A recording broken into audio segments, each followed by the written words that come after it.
Assalamualaikum warahmatullahi wabarakatuh. Kami dari kelompok 1 ingin membuat video pengantar praktik kebidanan tentang informed choice dan informed consent yang beranggotakan saya, Elma Suhaib, sebagai bidan. Saya Adinda Winda sebagai asisten bidan. Saya Anissa Bahtiar sebagai pasien. Saya Fatima Zara sebagai pendamping pasien. Pasien selanjutnya Ibu Anissa, silakan masuk. Bu, dengan saya bidan Elma yang berjaga pada pagi hari ini. Maaf, dengan Ibu siapa?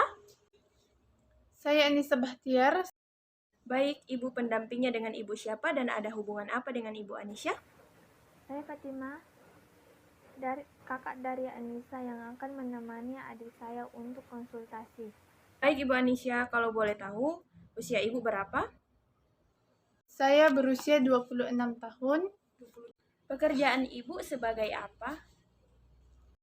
Saya sebagai ibu rumah tangga. Baik Ibu, apakah ada yang bisa saya bantu?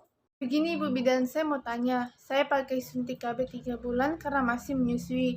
Dan anak saya 8 bulan. Saya telat suntik yang seharusnya tanggal 14 Juli menjadi 24 Juli. Saya sudah berhubungan kurang lebih 2 kali dari tanggal tersebut. Tetapi sebelumnya saya dapat flek. Apakah seperti itu ada kemungkinan untuk akan hamil? Baik Ibu Anisya, suntik KB 3 bulan sebaiknya mengikuti jadwal yang telah diberikan petugas medis.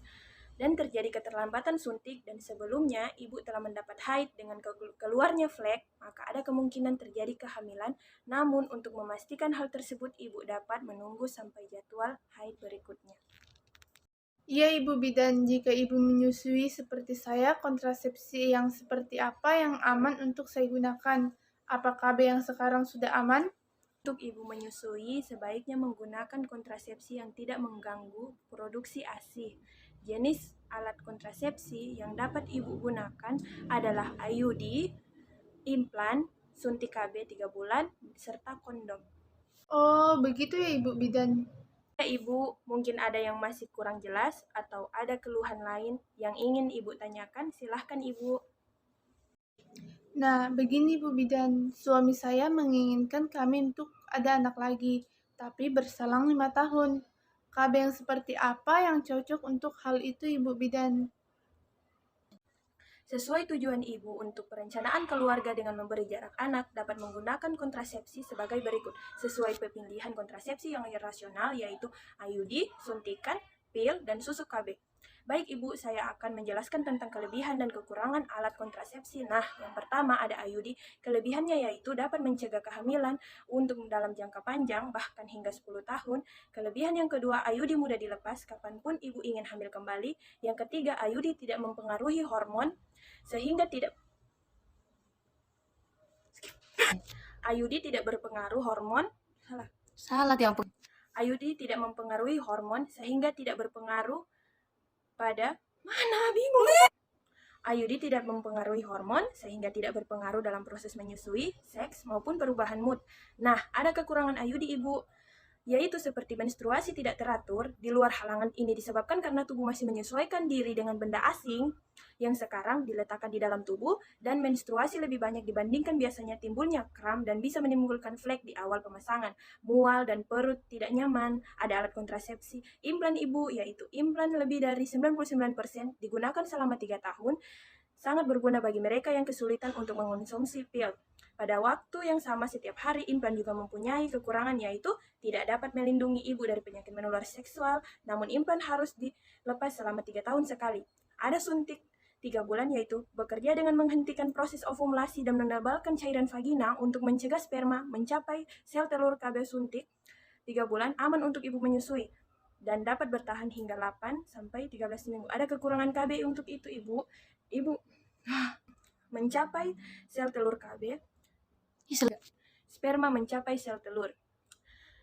KB suntik 3 bulan aman untuk ibu menyusui dan dapat bertahan hingga 8 sampai 13 minggu. Ada kekurangan KB untuk ibu menyusui, yaitu menyebabkan sakit kepala, berat badan naik, payudara nyeri, dan menstruasi tidak teratur. Membutuhkan waktu 1 tahun, telah diberhentikan untuk kembali subur. Adapun suntik KB 1 bulan, Ibu, yaitu suntik KB dilakukan setiap 30 hari sekali.